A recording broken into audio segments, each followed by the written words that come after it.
Dom, thanks so much for joining me today. Let's touch a little bit firstly on midweek. Take us inside that dressing room after the Atletico Madrid result. What was it like? Yeah, obviously difficult. We obviously know we've been great in the Champions League this year. Yeah. So we wanted to kind of carry that on, carry on that momentum.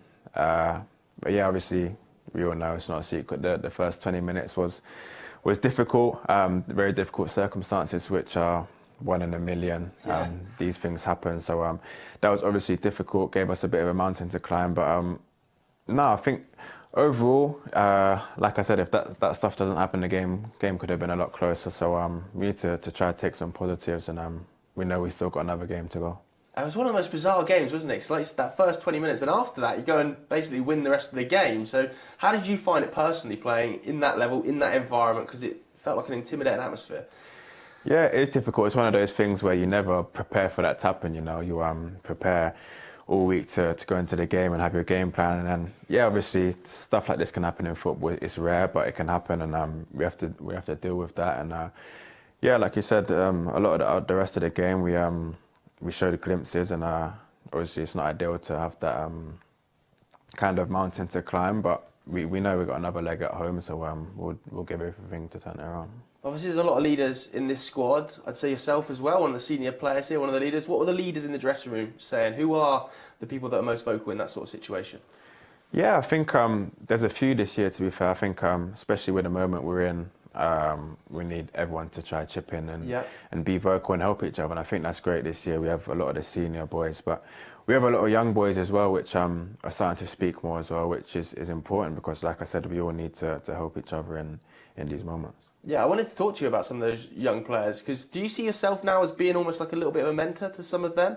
You obviously came through a really high-level academies, and obviously these players are in big pressure situations. Do you see yourself relating to them a little bit? Yeah, 100%. I think I'm a lot older than some of the boys in the team now. And yeah, that was me one point, so I know what it kind of takes for someone more senior to help on and off the pitch. So yeah, I think this season definitely that's something that I've definitely stepped into and tried to help not just the young boys but everyone and try to be a leader as well. I just want to touch upon one of them in particular, Archie Gray, who I think is having such a good season, standing out. He's really a leader himself at times on the pitch. I think today's his 20th birthday as well, so happy birthday, Archie. But what season like he's had from that perspective? Yeah, he's a phenomenal player, great guy, and yeah, he's one of the boys that I've been speaking as well, which he has every right to, and I think you've seen him playing all over the pitch this season. Yeah. So he's such a versatile player and he's still so young. So it's great to have him in the team, and he's got so much potential. But even now, you can see how much he adds to the team as well. So you said then he was one of the ones speaking. So is that in the dressing room? He's in there telling people what he wants from them. He's demanding himself. Yeah, 100%. I think, like I mentioned, us older boys have been talking, but recently we know that the position we're in, we need everyone to speak and everyone to help each other, because it's not just a few of us that's going to try to get us out of it, it's the whole team. So we want to try to build a bigger connection with everyone, and everyone has the right to speak. And let's talk a little bit about the manager as well. What's he been saying behind the scenes? What was he saying post that Atletico game in the dressing room? Yeah, well, straight after the game I had doping, so I wasn't actually in there. But obviously now we've spoken since, and it's sort of the same really. It's hard to speak after this game with what happened at the start, but like I said, we got another game to go, which will give everything to turn it around. But yeah, we need to try to take positives as well. Like I said, we've been so good in the Champions League this year.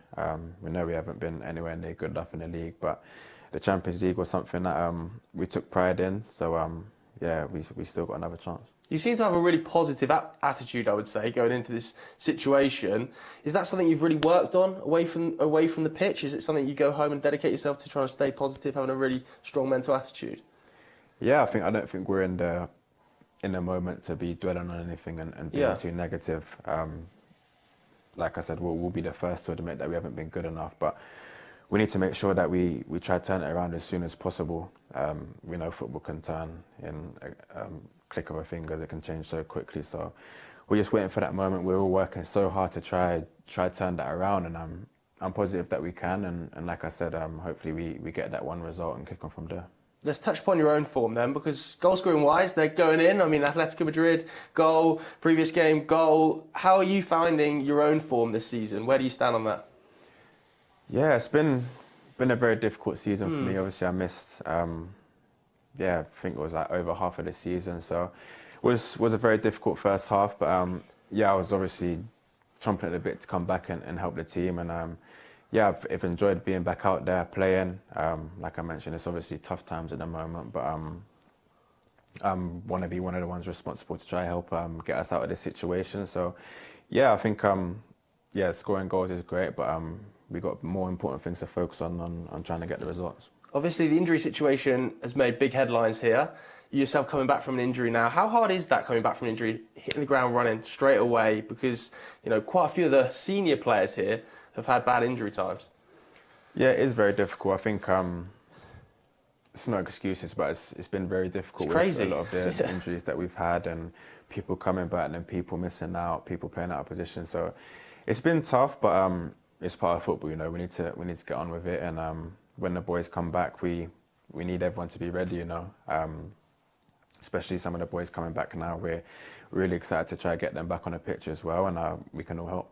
How have you coped with that away from the pitch? Because I think it's not really talked about, is it, amongst the public? It's one thing losing a player to an injury, but that player has to deal with that, and it's a mental battle to get back on the field. So how do you cope with sort of those injury problems away from the pitch? Yeah, it's difficult, but I think you just have full focus on trying to get back fit. We all want to be playing on the pitch. We all want to be out there helping the team. So it's difficult when you're injured and not able to help the team, So it is difficult, but like I said, you have that motivation to just try to get back as soon as possible, and that's kind of what keeps you going. And how have you found playing in this new system? Because you've played in a few different systems now, a few different roles. How have you adapted to that? Yeah, obviously it's different. A lot of the time throughout my career, I played with 4 and then sometimes 5. So everyone has different styles of playing, but we need to just try make sure that we adapt right and use it to our advantage. And I think obviously it's hard to say too much about it right now because we haven't been getting the results, but I'm confident that hopefully soon we can turn that around. How has that role changed? I think it's quite interesting to delve into that a little bit from your perspective as a striker, because you've played in multiple different systems, multiple different clubs, multiple different leagues as well. How has the number 9 role changed since you were young? Many ways, to be fair. I think football's always adapting. Especially this year, you see football has changed a lot as well. So I think in this day and age, for sure, I think people are always trying to find different ways to get an advantage and what can help them. So you always have to adapt. And I think number 9 is probably different to back in the day. But like I said, you have to adapt these days. Yeah, well, you mentioned there this season it's very different. The throw-ins, the penalty box, from a striker's perspective, what is it like being in that mix, having to sort of fight off 10 people in a 6-yard box space? Like I said, it is different. I think obviously everyone wants to score the perfect goal, play a nice build-up, but it's part of the game these days. Teams are taking advantage of long throw-ins and corners and stuff, so it is definitely different. But I think, like I said, everyone's adapting to try to win, so at the end of the day, we need to win, teams need to win, so you have to play to your advantage. Yeah, and that role that you're playing in now, there's some unbelievable names in that number 9 role across the world. I look at the likes of Kane and Haaland and Mbappe. When you look at the rest of Europe, who do you look at as being sort of the guy right now that is the best in that area? Yeah, I think obviously Harry Kane's putting up incredible numbers. And I'd say him and Mbappe. They've been phenomenal this season. Pretty much every game you check the scores and they've scored and they bring so much to the team as well. I suppose you might be having the chance to play with Harry Kane this summer if things go your way. Do you have one eye on that World Cup situation? Yeah, 100%. I think start of the season that was everyone's aim. But I think my full focus is on the club at the moment. I think, like I said, there's no hiding the situation we're in right now. So obviously I would love to be at the World Cup, but I want to try help the club get out of this situation first. And if I do well enough and we do well enough, then hopefully I can be there. But at the moment, that's first thought. Have you spoken to Thomas? Yeah, we spoke a few games ago. He came to the game, so we had a conversation after that game. Yeah. Okay, nice. So if it does go well, we should look ahead to the next game, Liverpool. It's a massive one. What are your thoughts going into it? it's another opportunity. I think that's the way we have to see it now. It's another opportunity for us to turn around the form, turn around the results, and it's not going to be an easy game. No game in the Premier League is easy, but especially away at Anfield, we know it's going to be difficult, but we have to believe, we have to be brave, and yeah, I think on our day we can beat anyone, but we just have to show it and do it on the pitch. That first game was really close, wasn't it, at Tottenham? I mean, it all came down to potentially little incidents effectively changing the game. Do you take positives from that first performance and from that first result, even though it was a loss? Yeah, for sure. I think it's always important to look at the positives even when you do lose. But like I said, on our day, we're good enough to beat anyone. We haven't showed it anywhere near enough recently, but like I said, it's something that we want to change, and the weekend's just another opportunity to do that. So how do you go about changing this situation at the moment? You mentioned it there, something's got to change. What are you talking about? How do you go about changing it ahead of this Liverpool game? It's hard to put a finger on just changing one thing. I think we need to be better in every department, to be honest. But we're trying to stay positive.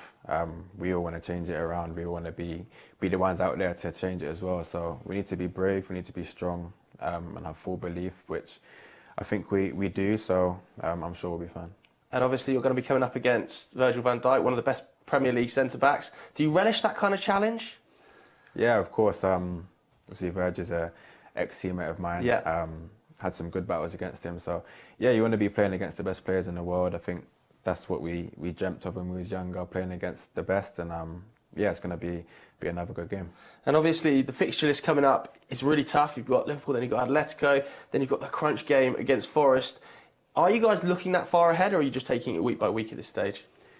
No, I think we're just taking it game by game at the moment. I think that's important to do, not to look too far ahead. We need to focus on the next game and figure out what we can do to get the result. Finally then, do you have a little message for Spurs fans ahead of this Liverpool fixture? Because it's such a big game, not only for you, but also for everybody watching at home. Yeah, I think obviously we players know that we haven't been good enough, but we're trying desperately to turn that around. So we need everyone, fans included, to help us, give us that extra boost. And yeah, like I said, hopefully we can turn it around as soon as possible. Dom, top man. Thank you, man.